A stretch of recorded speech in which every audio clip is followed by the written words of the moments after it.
Jason from Lake Props here, and today we're going to show you how to replace the prop on an inboard boat using Acme C-clamp puller. And this is something that applies if you have a damaged prop that you need to replace to put your backup on if you're out in the water for a day or a weekend. Also, if you buy an upgraded prop for better performance, then you'd also need to remove the prop that's currently on the boat. So we're going to use the Weekend Saver kit that Acme offers, and it's a nice padded bag that includes a storage spot for your spare prop on one side, so you can keep this in the boat. It's out of the way where nobody's going to kick it or damage it or get hurt by running into the edge of the blade. And on the other side, it's got a spot for storage of tools that you'll need. So we'll just run through these. So this is the C-clamp prop puller. It's what actually takes the prop that's currently on the boat off. You can buy this separately if you don't want or need the Weekend Saver or the tools that are included. So we'll use that C-clamp puller. Also includes a crescent wrench, a pair of needle nose pliers, and a replacement hardware kit that includes a new lock nut, key, and cotter pin to replace the components that are currently on the boat right now. In addition to that, we're also going to have a hammer and a 2x4 on hand. Just makes the process a little bit easier. It's not necessary, but if you have them around, it'll make things go a little bit smoother. So that's everything that you need to actually take the prop off and put the new one back on. Let's get to it. So the first thing to realize about basically every inboard boat shaft and propeller except for 2003 and newer Mastercrafts, which use a different system, is that the hub of the prop is actually tapered. It's wider at the back of the prop than it is at the front, and it's that taper that seats the prop onto the shaft correctly and holds it in place as the boat's moving through the water. So that's why having a puller is so important, because as you run the boat, the prop is actually driven further up onto the taper of the shaft, which makes it harder to remove. So it's not as simple as just removing the nut and pulling the prop off. Sometimes that happens, but usually the prop is fit onto the taper so tightly that you need to use some force in order to get it off. And C-clamp puller is a tool that you'll buy and you'll have as long as you own an inboard boat for. It's never going to wear out. It makes the process a lot easier. The first thing we're going to do is grab our crescent wrench and needle nose pliers and 2x4 if you've got it. It's a scrap piece of wood. And we'll head under the boat here. So what we're going to do is use the 2x4 as a piece of blocking to actually prevent the prop from rotating while we loosen it. So we'll just wedge it there to start with. So first step is to use the needle nose pliers to go ahead and remove the cotter pin that should be in the end of the shaft. So just bend the one leg straight and then bring them parallel. You can tap it out with the pliers, grab it on the other side and work it out.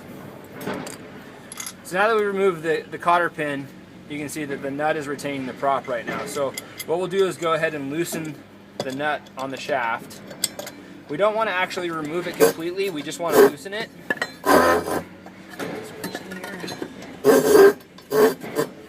So you just want to loosen it a little bit.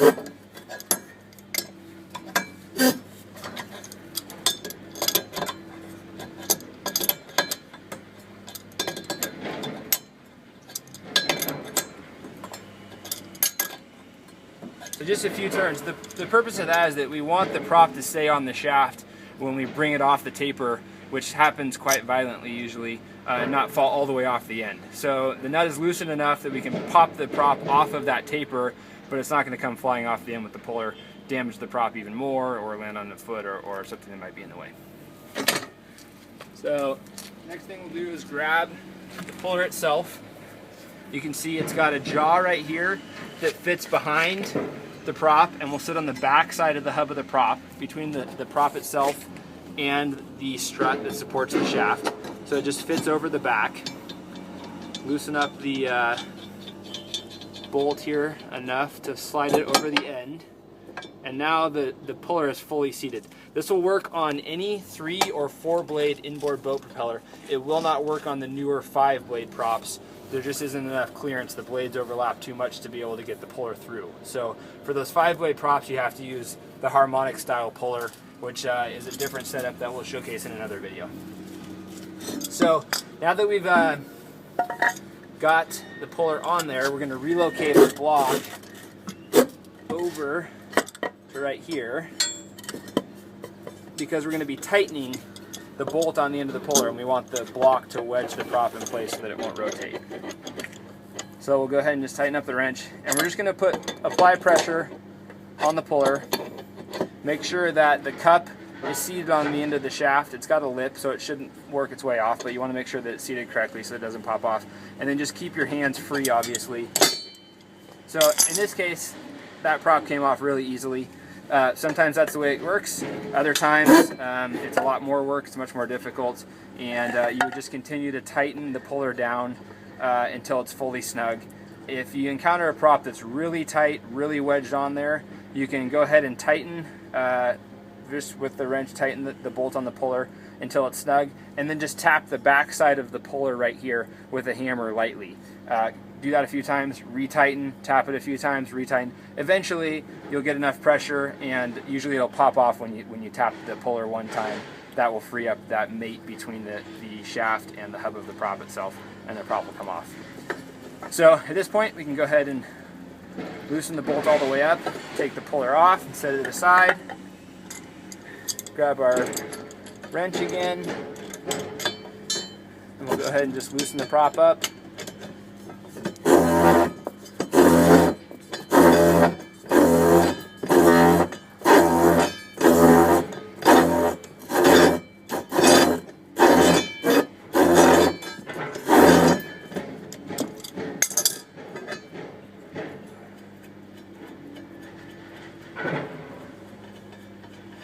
So this nut is a nylock nut. It's got a nylon insert in it that the threads of the shaft cut into as you tighten the nut down. We recommend that you change this nut at a minimum every 3 times that it's removed. It's only usually good for about 3 times of use. After that, the threads are so cut in that it doesn't provide any restriction. So go ahead and slide the prop all the way off. The only important thing to keep track of is this key, which sits in the groove that's machined into the shaft and then matches up into the mating keyway on the prop, and that's what prevents the prop from rotating on the shaft once the boat's in use. Otherwise, the shaft would just turn inside the prop. So we'll hold on to that key along with our cotter pin. Set this old prop aside. So now we'll grab the new prop that we're going to replace. Grab our key that came out, and just inspect the surfaces of the key for any signs of extreme wear. This one looks fine. If you're replacing your nylock nut with a new nut that you purchased in a hardware kit, either as part of the Weekend Saver or separately, a new key will be included, and we recommend that you use that new key. In this case, this one looks fine, so we're just going to reuse it. So this shaft just happened to end up with the keyway oriented straight up and down at 12 o'clock. If it's not, it'll be a little bit easier if you rotate the shaft so that it lines up straight up, so that the keyway's at the top. That way the key just sits in it and you don't have to worry about it falling out. So just set the key into the keyway, make sure that it's not sitting up proud at all, that it drops fully down into the bottom of the keyway. Take the prop, and we'll align the keyway on the prop with the key at the top, and just easily slide it up there. Just you want to make sure it doesn't bind up at all. Should slide all the way up and mate up. Go ahead and grab your nylock nut.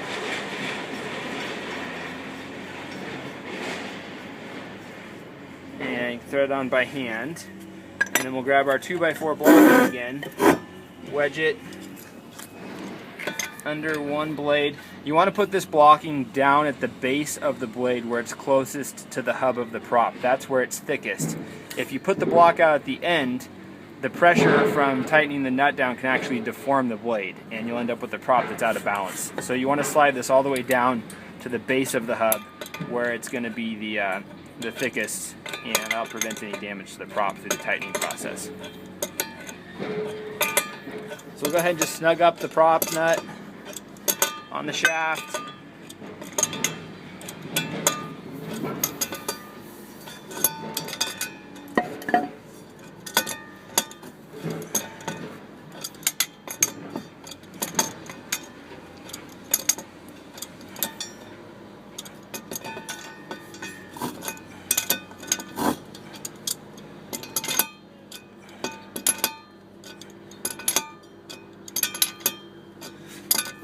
So at this point, the prop is just about to make contact with the face of the hub, or excuse me, the nut is just about to make contact with the face of the hub of the prop. So I'm going to go ahead and put the blocking in place just to provide some extra support, and then we'll go ahead and snug the prop up, the nut up all the way on the prop.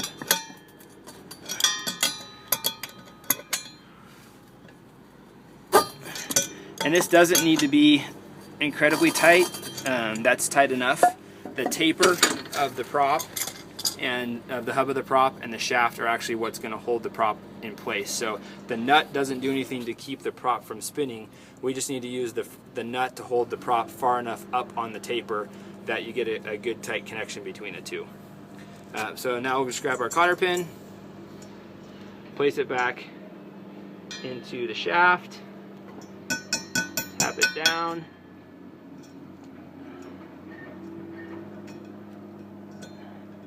bend one leg of it up,